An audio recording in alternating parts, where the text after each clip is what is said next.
we're going to add or subtract negatives or positives. Now, you know what adding and subtracting is, but the trouble comes in when we start mixing these signs together. When you have a plus next to a minus or a minus next to a minus, that's when it gets really confusing. So the best thing to do is to think of this as an operation sign of increasing or adding, and this as a sign of decreasing or subtracting. And then when you see the sign in front of a number, don't think of it as an operation sign. Think of it as an identifier. This helps identify the number as a negative or a positive, all right? Don't look at it as an operation. That's an operation sign. That helps identify the number on the number line, okay? We know when we have 5 plus 4 that it equals 9 because we're increasing the 5 by 4 more. And we know when we have 5 minus 4, it's going to equal 1 because we're decreasing the 5 by 4, and it's less, isn't it?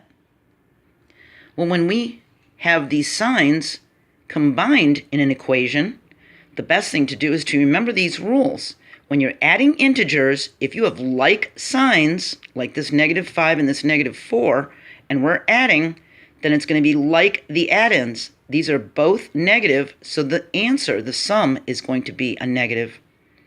When we have different signs, we find the difference. So we have a +5 and a -4. We're going to find the difference between them. Difference between 5 and 4 is a 1.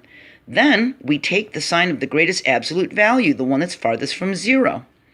So the one that's farthest from 0 is this +5, so we're going to give the positive to the 1, see? Here we have different signs, a -5 and a +4. We're going to find the difference. The difference between a 5 and a 4 is a 1. We're going to take the sign of the greatest absolute value. The 5 is farthest away from 0, so it's going to be a -1, see? Now when we're subtracting, we're going to add the opposite when we have subtracting of a negative integer. So when we have 5 minus a -4, that's going to be a 9 because we're going to add a +4. See? We're adding the opposite of this -4 is a +4, so we get a +9. We have a -5 minus a -4. We're going to add the opposite. So it's going to be -5 plus 4, because the opposite of a -4 is a +4. So we have -5 plus 4. Well, -5 plus 4 is just like this one. We find the difference. It's a 1, and we take the sign of the greatest absolute value, the 5. So we have a -1. We have a -5 minus a 4. We're going farther into the negatives. We're taking away 4 more. So we have a -5. We end up with a -9. See? So just remember that when you're adding, if you have like signs, it's going to be just like the add-ins. These are different signs, so we find the difference between -2 and 2. Well, that's a 0. That's a 0 pair, isn't it? And here we have like signs. It's going to be like the add-ins. See? Let's try another one.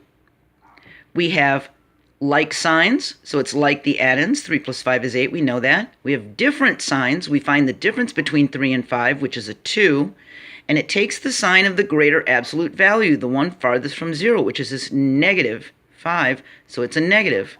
We have different signs, a -3 and a +5. We find the difference, which is a 2. And we take the sign of the greatest absolute value. 5 is farther away from 0, so our answer is a +2. We're adding like signs, so it's going to be like the add-ins. We have a -8.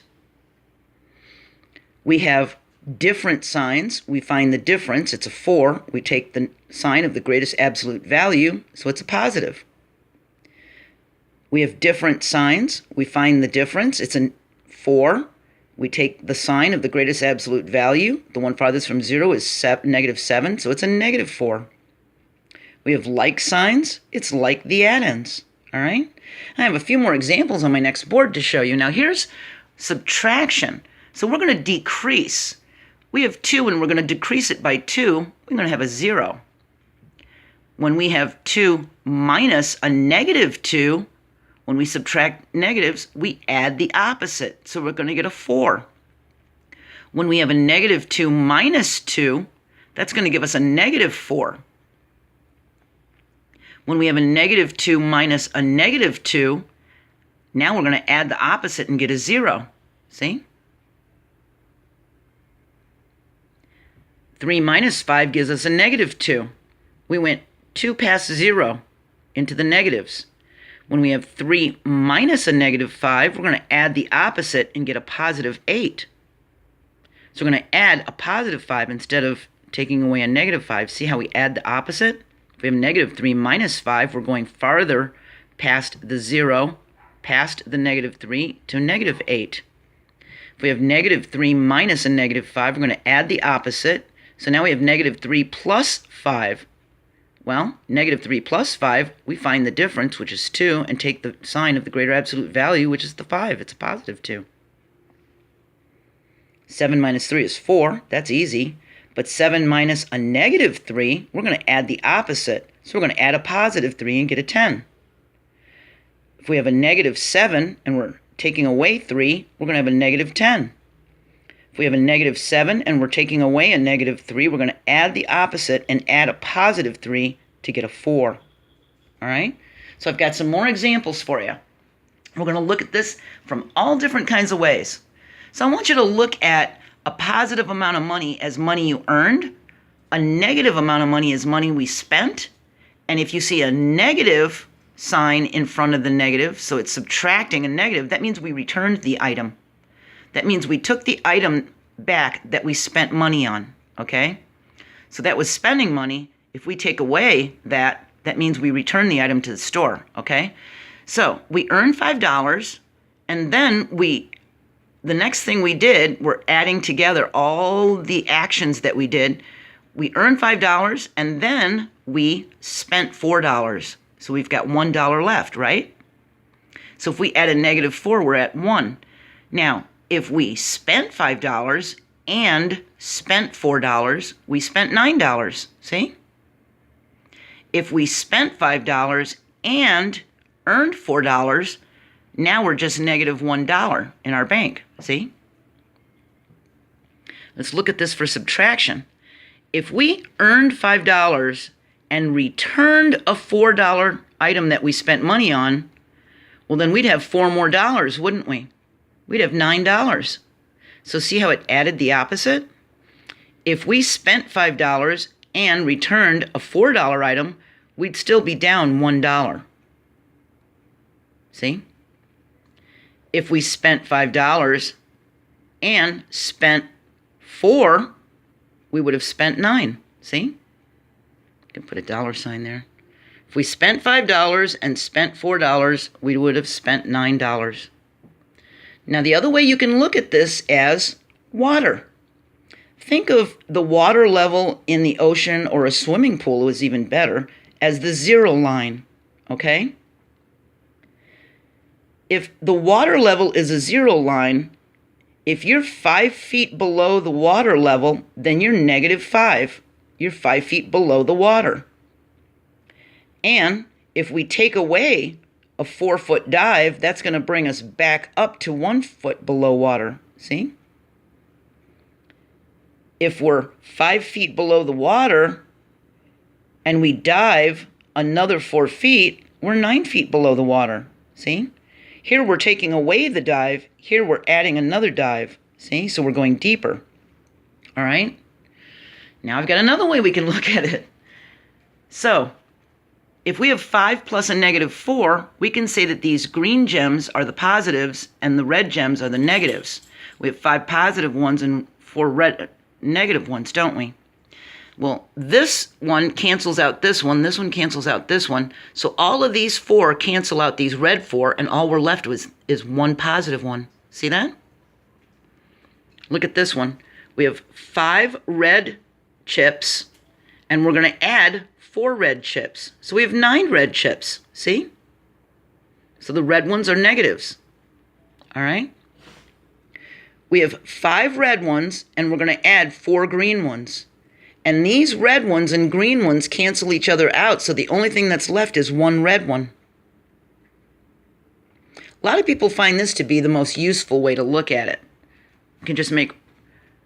You can even make squares and circles if you don't have colored pencils or crayons. You could make the negative ones, one shape, and the positive ones another shape so that you can tell them apart. All right, now look at this. We're going to do subtraction. We have 5 green ones because we have a positive 5, and we're going to take away 4 red ones. But if we have 5 green ones, we can't take away 4 red ones. We don't have 4 red ones. So what we're going to do is add the opposite.